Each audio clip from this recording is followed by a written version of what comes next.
Okay hey all right and welcome to all in today's newspaper analysis. आज है the Hindu newspaper में हर एक page में बजट की न्यूज़।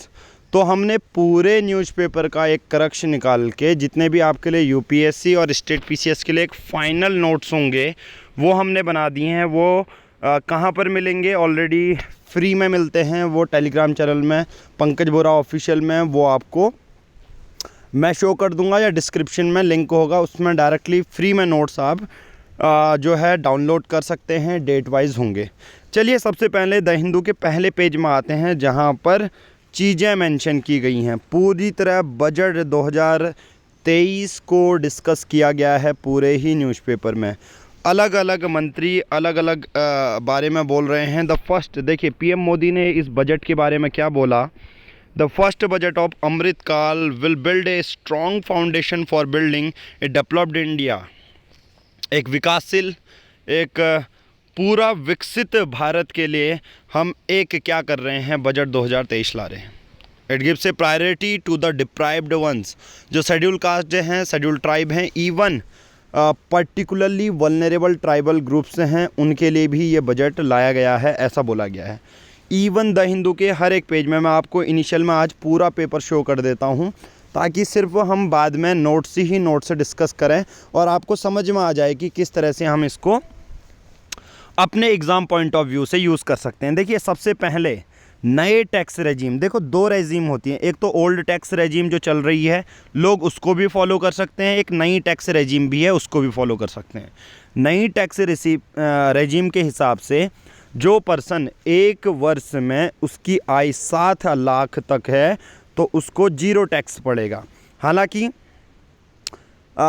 जो है बहुत सारे जो बंदे हैं उनको अगर नई टैक्स रेजिम समझ में नहीं आ रही, अच्छा नहीं लग रहा, तो वो ओल्ड टैक्स रेजिम के हिसाब से भी टैक्स को पे कर सकते हैं। हालांकि जो नई टैक्स रेजिम है अगर वो कॉम्प्लेक्स आपको नहीं लगती है तो आपको फ़ायदा रह जाता है, राइट। इवन जो सरचार्ज होता है, टैक्स ऑन टैक्स होता है, जनरली जो हाई नेट इंडिविजुअल्स होते हैं जो करोड़ों में कमाते हैं उनके लिए भी, और दूसरे जो सरचार्जेज हैं वो 37% से कम करके कितना ला दिया गया है, 25% ऐसे आदमी के लिए विद जो इनकम है 2 करोड़ से ज़्यादा है। तो उसमें भी जो सरचार्ज है, जो पहले 37% लगता था, वो अब सिर्फ कितना प्रतिशत लग रहा है, 25%। तो इस बार आप बजट के एनालिसिस से ये समझ सकते हैं कि हमारी स्पेंडिंग कितनी ज़्यादा बढ़ चुकी है, यानी कि बढ़ सकती है। अब टैक्स आप में कम पड़ रहा है तो आप जो 5 रुपये टैक्स में जा रहे थे वो 5 रुपये आप किस में, कार ख़रीदने में लगाएंगे, राइट। समझ में आ रहा है ये कैसी चीज़ें हैं। अब इसमें ज़्यादा से ज़्यादा इंफ्रास्ट्रक्चर बैकएंड में भी ग्रो होगा, राइट। साथ ही साथ प्रधानमंत्री आवास योजना वाले स्कीम में अभी मैं पूरे एग्जैक्ट फैक्चुअल इन्फॉर्मेशन भी प्रोवाइड करवाऊंगा। सबसे पहले मैं न्यूज़पेपर में आपको बता देता हूं कि बजट के बारे में क्या क्या दिया गया है।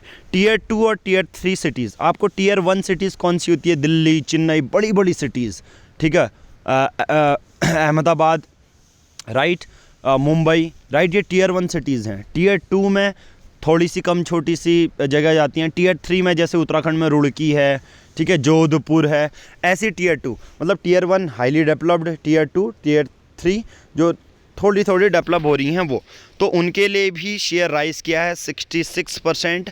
अब वहाँ भी इंफ्रास्ट्रक्चर का काम बड़ी तेज़ी से होगा। देखो पहले पेज में यही सब चीज़ें दी गई हैं और हर एक चीज़ के बारे में मैं बता देता हूं। दूसरे पेज में क्या दिया गया है कि मोबाइल फ़ोन सस्ते होंगे। ऐसे ही 7 पॉइंट जो बजट एनालिसिस में है वो नोट्स के बेसिस पर मैं आपको दिखा दूंगा, ताकि आपको ये भी ना लगे कि हाँ न्यूज़पेपर भी नहीं हुआ, बजट भी नहीं हुआ। इसलिए वही सिमिलर चीज़ है, एट द एंड हमें सिर्फ बजट के नोट्स ही करने हैं। तो mobile phones TV to get cheaper, toys, bicycles जो ऑटोमोबाइल्स हैं वो सस्ते होने वाले हैं, तो आप उनमें खर्च कर सकते हैं। जो प्रपोज टैक्स रेजीम है ये आप देख सकते हैं। दूसरा ये भी है करंट कंसेशनल टैक्स रेजीम, दोनों के बेसिस पर। हालांकि आपका यूपीएससी पॉइंट ऑफ व्यू में ये नहीं आता, बट आपको मैंने ऑलरेडी बता दिया है 7 लाख से ज़्यादा इनकम होगी, नई टैक्स रेजीम के हिसाब से आपको जीरो टैक्स देना पड़ेगा, ठीक है। फ़ायदा कितना होगा देखो, यहाँ पर भी देखने को मिलता है। Tax taxable income current concessional regime 7 lakh 10 lakh 20 lakh, ठीक है। तो ये अपने बेसिस पे दिया गया है, सीनियर सिटीजन के बेसिस पे भी दिया गया है। अभी जितने भी फैक्ट हैं ना वो मैं फैक्चुअल इन्फॉर्मेशन के साथ आपको बताऊंगा। अभी मैं सिर्फ द हिंदू न्यूज़पेपर में कौन कौन सी हैं देखिए। ये भी है लैब ग्राउंड डायमंड। अब लैब ग्राउंड डायमंड क्या होते हैं, जिसे LGD कहते हैं। अब ऐसे ये हीरे होते हैं जो लेबोरेटरी में बनाए जाते हैं, जिनकी प्रॉपर्टीज सिमिलर हीरे की तरह होती है। सोचो वो कितना ज़्यादा बिक सकता है। तो उस पर भी रिसर्च एंड डेवलपमेंट के लिए सरकार ने बोला है कि हम पैसे देंगे, ठीक है। हालांकि चांदी आपका महंगा हो जाएगा, इंश्योरेंस में थोड़ी सी छूट मिलेगी। जितने भी डिजिटल सिस्टम में अब पेमेंट होंगी तो पैन कार्ड का as a identity proof use किया जाएगा 1 अप्रैल 2023 से। तो ख़ास बातें यहाँ पर ये लिखी गई हैं, ठीक है। अब देखिए पेज नंबर 4 में टूरिज़्म के लिए बढ़ावा दिया जा रहा है। 50 टूरिस्ट डेस्टिनेशन, नई नई एप्लीकेशन खोली जा रही हैं टूरिस्ट के लिए। और ये भी बोला जा रहा है कि एक राज्य में अलग अलग ज़िलों को हम इंडिविजुअल तरीके से प्रमोट भी कर सकते हैं। वो भी हम नोट्स के फॉर्म में शो कर दूंगा मैं, ठीक है। चलिए ई कोड्स बनाने में फोकस किया गया। डिफेंस का बजट जो है 13% तक बढ़ा। आप सबको पता है क्यों बढ़ रहा है डिफेंस का बजट, क्योंकि चाइना के साथ हमारे जो काउंटर चल ही रहे हैं अभी। साथ ही साथ यहाँ पर आपके बारे में ग्रीन एनर्जी ट्रांजिशन के बारे में मेंशन है, इंफ्रास्ट्रक्चर एंड इन्वेस्टमेंट के बारे में मेंशन है। मैं आपको ये भी शेयर कर दूंगा और नोट्स भी शेयर कर दूंगा, ठीक है। बट इस बार जो इसरो है, इसरो के मिशन होंगे चंद्रयान 3, आदित्य L1, ठीक है। बट प्रीवियस साल से इस बार डिपार्टमेंट ऑफ स्पेस को कम पैसा जो है एलोकेट किया गया, जो कि है 12,500 करोड़ रुपए, ठीक है। मनरेगा के फंड को काटा गया 33% से। बहुत सारे ऐसे राज्य हैं, इवन उन्होंने अभी जो 2 महीने की पे होती है जो बेसिक लेबर्स है वो उनको अभी तक नहीं दी है, ठीक है। माइनॉरिटी लोगों के लिए स्कीम लाई गई है। सेंटर ये कह रही है कि हम ऐसे जो मैकेनाइज सीवर क्लीनिंग का यूज़ करेंगे जिसके वजह से मैनुअल स्क्वेंजिंग नहीं होगी। अभी तक क्या करते थे, जो वल्नरेबल सेक्शन सोसाइटी थे कुछ पैसों के लिए गटर के पिट के अंदर जाएंगे और वहीं ड्यू टू अनहाइजेनिक कंडीशन उनकी डेथ हो जाती थी। अब भारत सरकार कह रही है कि हम मैकेनाइज मतलब एक तरह से मशीन के थ्रू डग को जो है मतलब पिट को है वो क्लियर करेंगे, ठीक है। ग्रीन एनर्जी पर फोकस किया गया है। फार्म सब्सिडीज़ दी जाएंगी। साइंस एंड टेक्नोलॉजी को भी एलोकेशन दिया गया है 16,000 करोड़ का। अब रेलवे में 2.4 लाख करोड़ रुपए का खर्चा किया गया है, जो कि बहुत अच्छी बात है। बम्पर भर्तियां भी आएंगी और इवन जो लोग रेलवे में हैं ऑलरेडी उनके लिए भी फ़ायदा है। रेलवे इसलिए भी ज़्यादा फ़ायदा है क्योंकि सबसे ज़्यादा जो बजट है हमारे लिए वो इस्टेब्लिश करता है। 5G की लैब्स 100 लैब्स बनने वाली हैं। तो जितनी छोटी छोटी चीज़ें यहाँ पर दी गई हैं वो हम डिस्कस करेंगे। तो पूरा कहने का मतलब क्या है, एनालिसिस करने का मतलब क्या है, अभी तक ये पूरा शो करने का मतलब जितना भी न्यूज़पेपर में दिखाया गया है वो हम उसमें ही कर रहे हैं। देखिए जैसे इंक्लूसिव डेवलपमेंट है, मैं आप लोगों को शो करूँगा नोट्स में वो कैसे आप देख सकते हैं, ठीक है। सभी एडिटोरियल्स हो गए, सोशल सेक्टर हो गया, टेक्स्ट कॉन्टेक्स्ट हो गया। मैं आपको बता देता हूँ जो हमारी काम की न्यूज़ है। एक बार वर्ल्ड पेज देख लेते हैं, उसके बाद पूरे नोट्स जितने भी पॉइंट हर एक पेज में थे वो मैंने एक्सट्रैक्ट करके एक नोट्स के फॉर्म में लिख दिए हैं, ठीक है। वर्ल्ड पेज में देख लेते हैं क्या है। Russia gains in Donetsk campaign, Ukraine seeks fighter jets from allies. अब क्या है, एक रीज़न है तो रशिया वहाँ पर कैंपेनिंग कर रहा है, कैंपेनिंग वो भी मिलिट्री कैंपेनिंग, राइट। तो यूक्रेन कह रहा है अपने साथी एलाइज से कि मुझे फाइटर जेट चाहिए। तो रशिया और यूक्रेन का ये पंगा चल रहा, राइट। उसके बाद Pakistan inflation rises to 48 year high as IMF visit for talks. IMF पहले ये जानना चाह रही थी कि पाकिस्तान को हम पैसा दें या ना दें, क्योंकि पाकिस्तान ने बजटरी फ्रॉड किए थे, बजट में बकेती की थी, कुछ बड़ा चढ़ा के लिख दिया था। तो IMF ये कहता है कि यहाँ सबसे ज़्यादा महंगाई है पिछले 40 सालों में। सोचो, बड़ी बात है। Myanmar street empty protest on coup anniversary. 1 फरवरी 2020 से ही म्यांमार जो सरकार है वहाँ पर मिलिट्री ने वहाँ की चुनी हुई सरकार को हटा दिया और मिलिट्री कूप वहाँ पर जारी है, right. Abhay Singh and Amina Urfi clinch the titles, ये आपको नहीं देखना है। फिर स्पोर्ट्स है, क्रिकेट के बारे में मेंशन है। बस हिंदू एनालिसिस में पूरे हर पेज की न्यूज़ मैंने डिस्कस कर ली। अब आप कहेंगे सर हर पेज में जो नोट्स थे वो तो पढ़ाइए, मैं आपको शो करता हूँ। तो आप सब लोगों को नोट्स कहाँ से मिलेंगे? टेलीग्राम में जाना है, सर्च बॉक्स में टाइप करना है पंकज बोहरा ऑफिशियल, तो आपको यहाँ पर डेट वाइज नोट्स और पीडीएफ आपको शेयर हो जाती है, तो आप इस ग्रुप को ज्वाइन कर सकते हैं।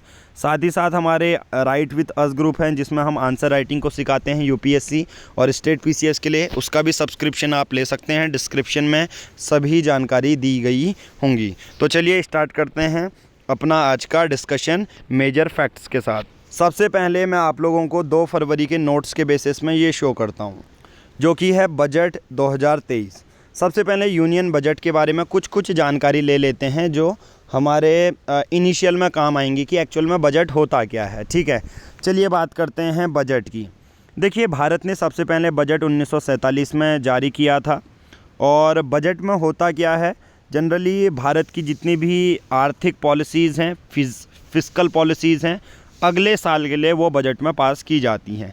इस पर यह भी बताया जाता है कि हम कितना खर्चा करने वाले हैं अगले साल में, किस किस स्कीम में। ठीक है, ड्यूरेशन क्या रहती है, 1 अप्रैल से 31 मार्च तक। राइट, एक और चीज़ याद रखना, जो बजट का संविधान में कहीं मेंशन नहीं है, यूनियन बजट को एनुअल फाइनेंशियल स्टेटमेंट कहते हैं। इसके अंदर की कोई मंत्रालय जो नोडल बॉडी है जो कि बजट को प्रिपेयर करती है, उसका नाम है डिपार्टमेंट ऑफ इकोनॉमिक अफेयर्स, और ये वित्त मंत्रालय के अंदर काम करती है, मिनिस्ट्री ऑफ फाइनेंस के अंदर काम करती है। साथ ही साथ अगर मैं बात करूं, वित्त मंत्रालय नीति आयोग के साथ जो है कंसल्ट करके दूसरी मिनिस्ट्री के साथ भी बजट प्रिपेयर करता है। ठीक है, अब बजट प्रिपरेशन की प्रोसेस आपकी अगस्त सितंबर से शुरू हो जाती है, जिसमें बहुत सारे प्रोविज़न्स होते हैं। राइट, और गवर्नमेंट हर साल अपना बजट प्रस्तुत करती है 1 फरवरी को। ठीक है, 31 जनवरी को तो होता है इकोनॉमिक सर्वे कि पिछला जो साल रहा वो कैसा रहा और कितना अच्छा परफॉर्म किया। वहीं दूसरी ओर बजट जो है वो 1 फरवरी को लाया जाता है हर वर्ष, और बजट में बताया जाता है कि कितना रुपया हम खर्चा करेंगे। इकोनॉमिक सर्वे क्या बताता है, कितना रुपया आपका खर्च हुआ और कैसे हुआ। राइट, कितनी अच्छी परफॉर्मेंस थी।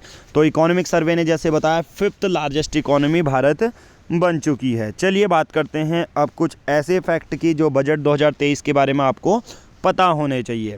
1924 में एक एक्वर्थ कमेटी आती है, उसकी रिपोर्ट आती है, जिसने पहली बार सेपरेट किया रेलवे बजट को जनरल बजट से। 2 बजट आते हैं, रेलवे बजट और जनरल बजट, सेपरेट कर दिया। अब गवर्नमेंट ऑफ इंडिया है 2 बजट्स, जिसमें रेलवे बजट होता है और जनरल बजट होता है 2017 तक। बट अब भारत सरकार क्या करती है, एक ही बजट निकालती है। तो सबसे पहले आपको 1924 वाला याद रखना है, एक्वर्थ कमेटी रिपोर्ट, जिसने बोला था जो रेलवे बजट होगा और जनरल बजट होगा वो डिफरेंट होगा।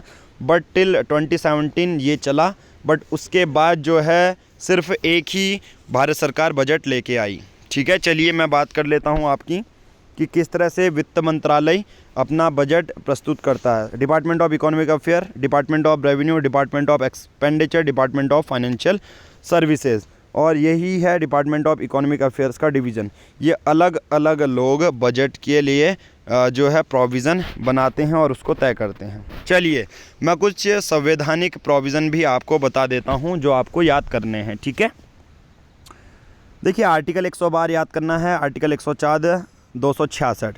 112 में क्या लिख रखा है, एनुअल फाइनेंशियल बजट, जो राष्ट्रपति होता है वो एनुअल फाइनेंशियल बजट देता है पार्लियामेंट को। ठीक है, दूसरा आर्टिकल 114 क्या है, रिसिप्ट और एक्सपेंडिचर की अलग से आपको सरकार को क्या रिसिप्ट बनानी पड़ती है। आर्टिकल 266 क्या है, ये सरकार को बोलता है to credit all revenues received by taxes and revenues into the consolidated fund of India. ठीक है, तो आर्टिकल 200 अनुच्छेद 266 ये कहता है कि जितना भी पैसा आ रहा है सरकार को वो कॉन्सोलिडेटेड फंड ऑफ इंडिया में जाएगा। फिर आर्टिकल 272 है, ये सरकार को ये बोलता है to transfer certain specified taxes and duties to states and union territory. तो आर्टिकल 272 में ये है कि कुछ टैक्सेस राज्यों को और केंद्र शासित प्रदेशों को भेजे जाएंगे। तो गवर्नमेंट बजट कुछ इस तरह से होता है। गवर्नमेंट बजट दो उसमें होते हैं, रेवेन्यू बजट होता है, दूसरा कैपिटल बजट। रेवेन्यू बजट में जो हमारे डायरेक्ट टैक्स और इनडायरेक्ट टैक्स से जितना भी पैसा जाता है ना, तो वो रेवेन्यू बजट हो गया। कैपिटल बजट क्या हो गया कि जितनी भी इन्वेस्टमेंट होती है और जितना हम इंफ्रास्ट्रक्चर में खर्चा करते हैं वो यहाँ पर बताया जाता है, राइट। तो ये भी हमारा हो गया। तो आर्टिकल कुछ ये चीज़ें पढ़नी होंगी। अब देखो, कुछ बजट के दो कंपोनेंट होते हैं, रेवेन्यू बजट और कैपिटल बजट। जैसे अभी हमने देखा, तो अलग अलग टैक्सेस से, नॉन टैक्सेस से, कैपिटल रिसिप्ट से जितना भी पैसा आ जाता है वो हमारे रेवेन्यू बजट में हम टैली में दिखाते हैं। कैपिटल बजट क्या होता है? Government propose spending on various capital project.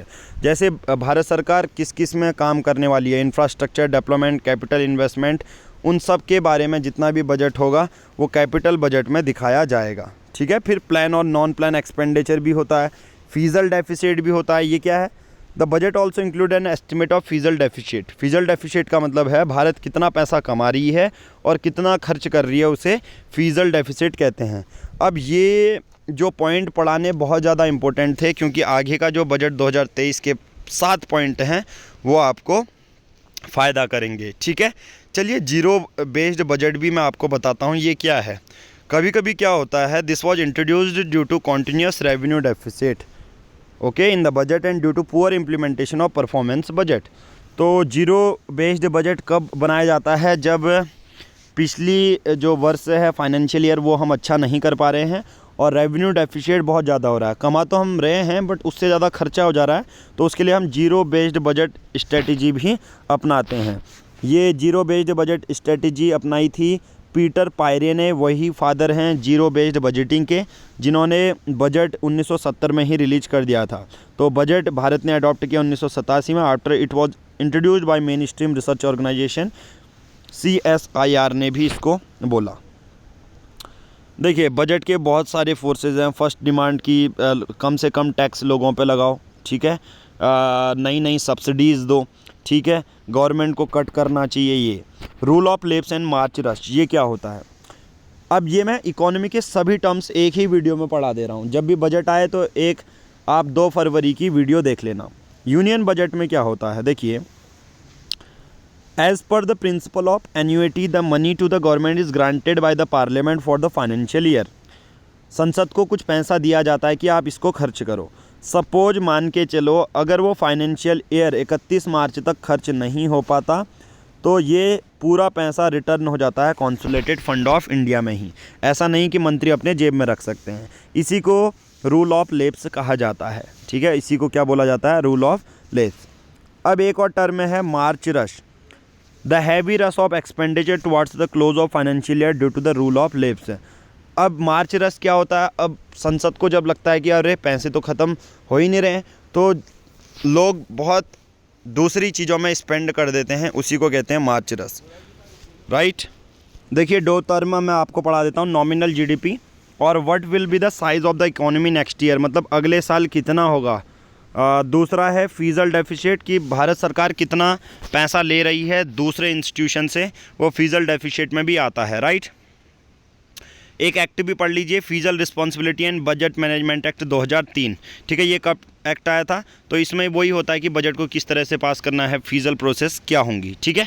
चलिए अब बात करते हैं अपने मेजर प्रोजेक्ट में। चलिए सबसे पहले बात करते हैं इस बार के बजट में जो सबसे बड़ी सुविधाएं की गई हैं, specially youth, women's, farmer, OBCs, schedule caste, schedule tribe के लिए की गई हैं। 75 साल हो गए हैं हमें आज़ादी के। इंडियन इकोनॉमी को एक ब्राइट स्टार की तरह बोला गया है। कोविड-19 आने के बाद भी इकोनॉमिक ग्रोथ हमारी 7% है, जो कि मेजर इकोनॉमी से बहुत ज़्यादा आगे है, राइट। तो चलिए सबसे इम्पोर्टेंट चीज़ बात करते हैं, बजट 2023। यहाँ से आपके नोट्स शुरू होते हैं। यहाँ तक आपने वीडियो देख ली है तो वीडियो को लाइक कीजिए, चैनल को सब्सक्राइब कर लीजिए, कमेंट कर लीजिए और ज़्यादा से ज़्यादा शेयर कर दीजिए अपने व्हाट्सएप ग्रुप में, टेलीग्राम ग्रुप में, ताकि क्वालिटी कंटेंट फ्री नोट्स आपको मिलते रहें। चलिए 7 की प्रायोरिटीज़ कौन सी हो सकती हैं।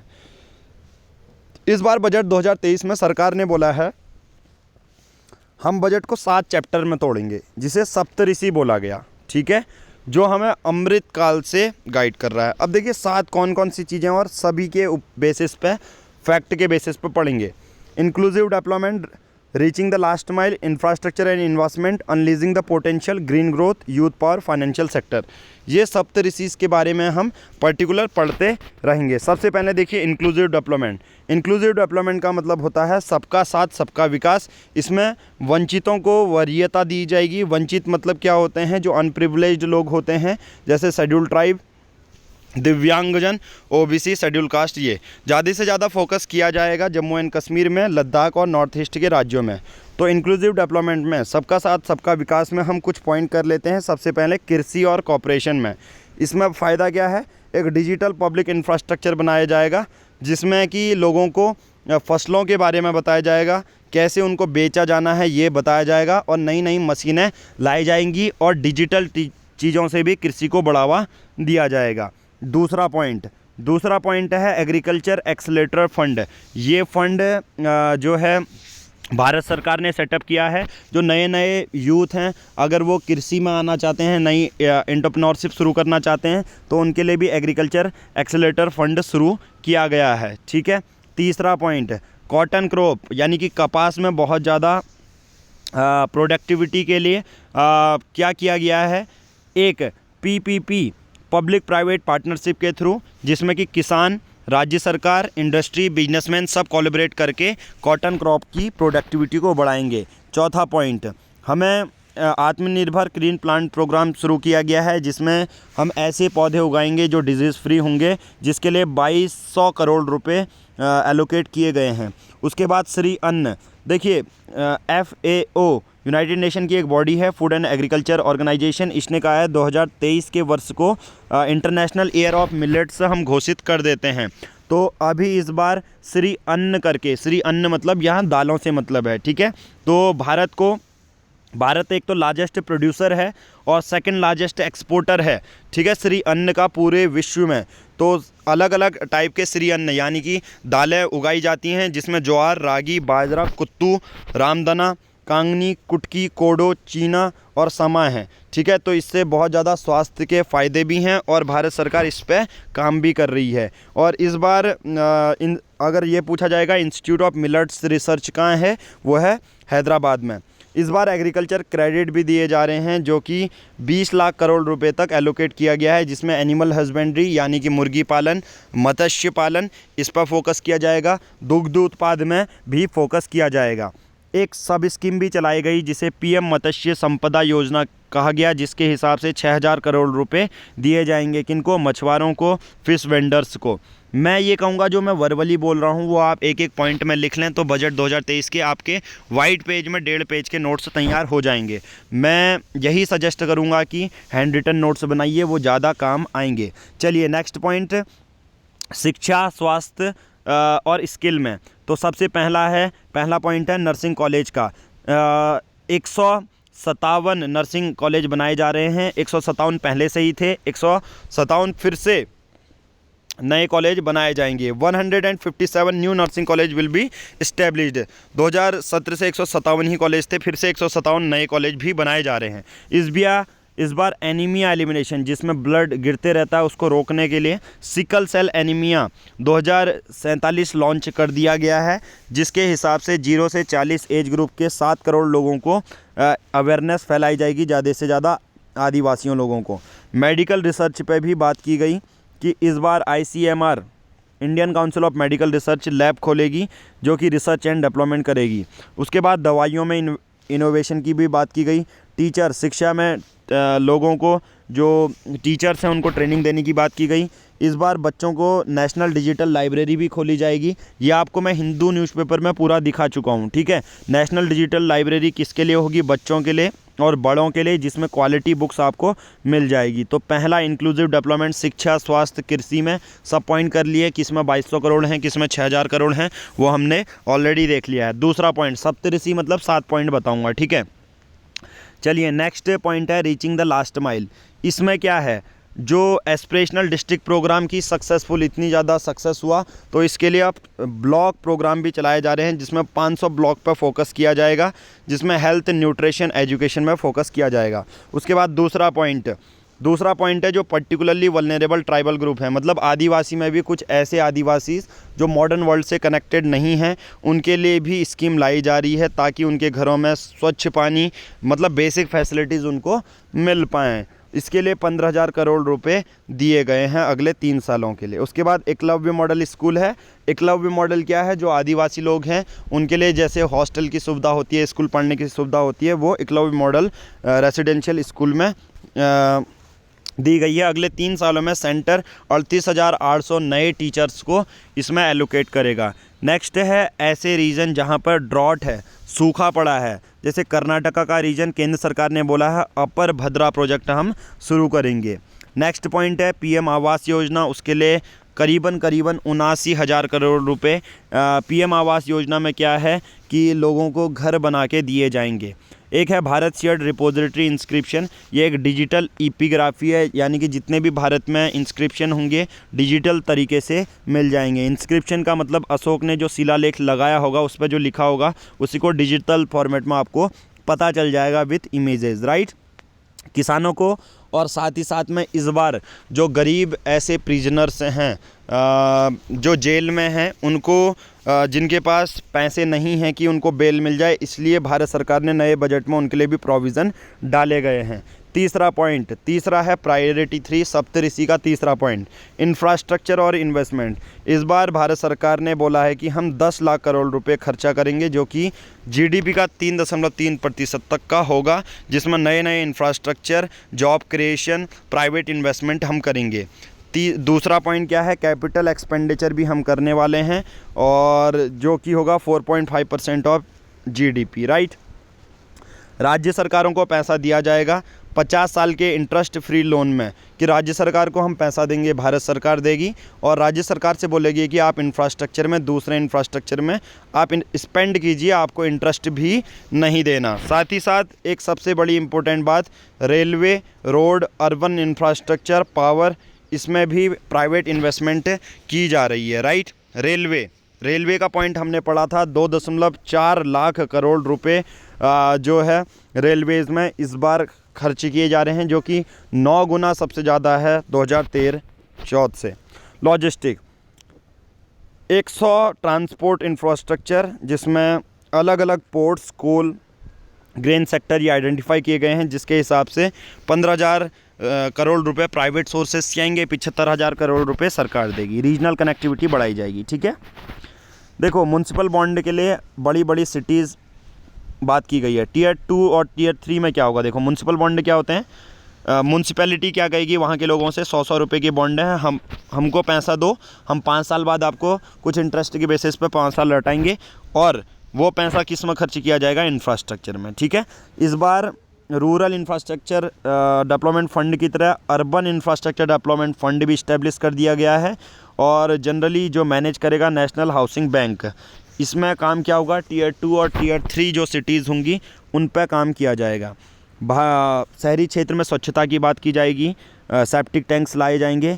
चौथा पॉइंट, गुड गवर्नेंस की बात की गई है। मिशन कर्मयोगी पहला है, जो सिविल सर्वेंट है, एसडीएम, डीएम, इनके लिए क्या है, जो मेजर राज्यों में, केंद्र में और केंद्र शासित प्रदेश में जो है ऑनलाइन ट्रेनिंग प्लेटफॉर्म कर्मयोगी सिविल सर्वेंट के लिए फैसिलिटेट किया जाएगा। उसके बाद आर्टिफिशियल इंटेलिजेंस में भी काम किया जाएगा। एक नेशनल डेटा गवर्नेंस पॉलिसी भी बनाई जा रही है, जो कि डेटा को कलेक्ट करेगी। केवाईसी के फॉर्म भरे जाएंगे और ज़्यादा कॉम्प्लेक्स नहीं बना जाएगा। और एक डिजी लॉकर एक ऐसी एप्लीकेशन है जहां आप अपने डॉक्यूमेंट को सेव कर सकते हो, ठीक है। परमानेंट अकाउंट नंबर, बेसिक अब जितने भी फाइनेंशियल आप पेमेंट करेंगे जिसमें पैन कार्ड है, परमानेंट अकाउंट नंबर है, वो काम आने वाला है, ठीक है।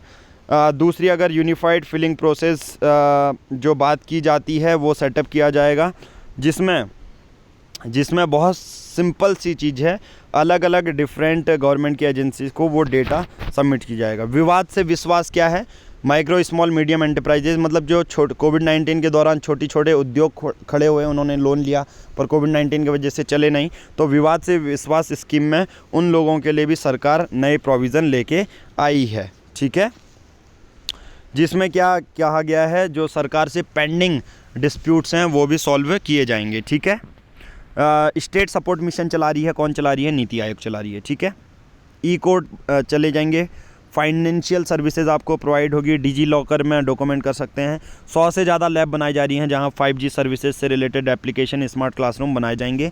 जैसा मैंने बोला, एक लेबोरेटरी में हीरा बनाया जाएगा जिसे लैब ग्राउंड डायमंड बोला गया है, और इसकी ऑप्टिकल और केमिकल प्रॉपर्टीज सेम डायमंड की तरह होंगी और इसके मार्केट में वैल्यू बहुत ज़्यादा होती है। ग्रीन ग्रोथ के बारे में बात की जाएंगी।